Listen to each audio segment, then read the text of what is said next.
Hello everyone, ಇದು Sunday mini vlog ಆಗಿರುತ್ತೆ. ಇವತ್ತು ಗುರು ಪೌರ್ಣಮಿ ಆಗಿರೋದ್ರಿಂದ ಮನೆಯಲ್ಲೂ ಕೂಡ ಪೂಜೆ ಮಾಡಿ ಮುಗಿಸಿ ಸಾಯಿಬಾಬಾ ದೇವಸ್ಥಾನಕ್ಕೆ ಹೋಗಿದ್ದು ಅಲ್ಲಿನ ವಿಡಿಯೋ ಇದಾಗಿರುತ್ತೆ.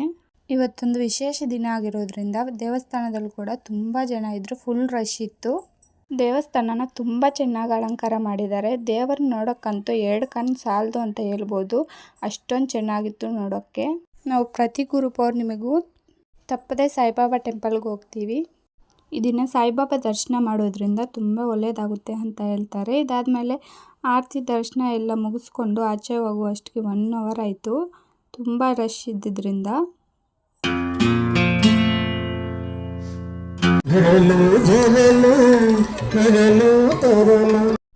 ದರ್ಶನ ಆದಮೇಲೆ ಪ್ರಸಾದ ಕೂಡ ತಿನ್ಕೊಂಡು ಪಕ್ಕದಲ್ಲೇ ಪ್ಲೇ ಗ್ರೌಂಡ್ ಕೂಡ ಇತ್ತು, ಅಲ್ಲೇ ನನ್ನ ಮಗಳನ್ನ ಸ್ವಲ್ಪ ಹೊತ್ತು ಆಟ ಆಡಿಸ್ಕೊಂಡು ಇವತ್ತಿನ ವ್ಲಾಗ್ ಇದಾಗಿರುತ್ತೆ. ಈ ದಿನ ನೀವು ಕೂಡ ಯಾವ ದೇವಸ್ಥಾನಕ್ಕೆ ಹೋಗಿದ್ರಿ ಕಾಮೆಂಟ್